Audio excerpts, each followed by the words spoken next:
Hello friends, ഇത് നമ്മുടെ ഔട്ട്ലെറ്റിൽ കഴിഞ്ഞ ഒരാഴ്ച വന്നിരിക്കുന്ന ആന്തൂറിയത്തിൻ്റെ കളക്ഷൻസാണ്. അപ്പോൾ ഇത് നമ്മൾ ചെറിയൊരു പാക്കിങ്ങിനകത്ത് നിന്ന് എടുത്ത വീഡിയോ ആണ് കേട്ടോ.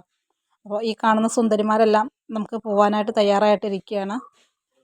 അപ്പോൾ ഇതിൻ്റെ ഫോട്ടോസ് കാര്യങ്ങളൊക്കെ നമ്മൾ വീഡിയോയുടെ അവസാനം ചെയ്യുന്നുണ്ട്. ഇതിനകത്ത് നമുക്ക് സൈസും കാണിക്കുന്നുണ്ട് കേട്ടോ. ഈ കാണുന്ന സൈസിലുള്ള പ്ലാന്റ്സാണ് നമ്മളിപ്പോൾ അയക്കുന്നത്. ഈ വലിയ പ്ലാന്റ്സിന് നമ്മൾ സിംഗിൾ ഷോട്ട് 140 രൂപയും സ്മോൾ സൈസിൽ വരുന്ന അതായത് 3 ഇഞ്ച് പോട്ടിനകത്ത് വരുന്ന പ്ലാന്റ്സിന് 120 രൂപയാണ് കേട്ടോ റേറ്റ് വരുന്നത്. ഈ കാണുന്ന സൈസിലാണ് ഇതെല്ലാം വരുന്നത്. നമ്മൾ ആദ്യം കണ്ടത് ഓറഞ്ച് ആയിരുന്നു. ഓറഞ്ചിനകത്ത് ഒട്ടും തന്നെ ഫ്ലവർ ഇല്ല, ID മാത്രമാണ് പറയുന്നത് കേട്ടോ.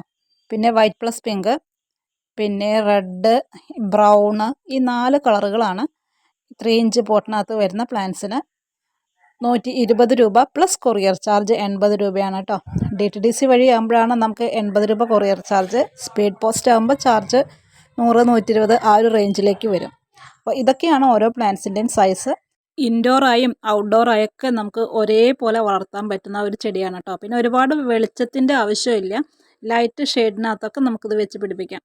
പിന്നെ നമ്മുടെ പ്ലാന്റ് കണ്ടിട്ട് പലരും പറയാറുണ്ട് ഇത് ചെറിയ സൈസാണെന്നുള്ളത്. പക്ഷേ അത് മിനിയേച്ചർ ആന്തൂറിയം സാധാ ആന്തൂറിയം തമ്മിലുള്ള വ്യത്യാസം അറിയാത്തവർക്കാണ്. സാധാ ആന്തൂറിയം നമുക്ക് വളരെ പെട്ടെന്ന് വളർന്ന് വലുതാവുകയും എന്നാൽ മിനിയേച്ചർ ആന്തൂറിയം നമുക്ക് ബുഷിയായിട്ട് പതിയെ വലുതാവുകയും ചെയ്യുന്ന ചെടിയാണ് കേട്ടോ അത്. മിനിയേച്ചർ എന്ന് പറയുന്ന എല്ലാ വെറൈറ്റീസിൻ്റെയും പ്രത്യേകത അതാണ്. വളരെ പെട്ടെന്ന് വലുതാവാതെ സമയമെടുത്ത് വലുതാവും. ആവശ്യമുള്ളവർ നമ്മുടെ വാട്സപ്പ് നമ്പറിൽ ഒന്ന് കോൺടാക്റ്റ് ചെയ്തോളൂ.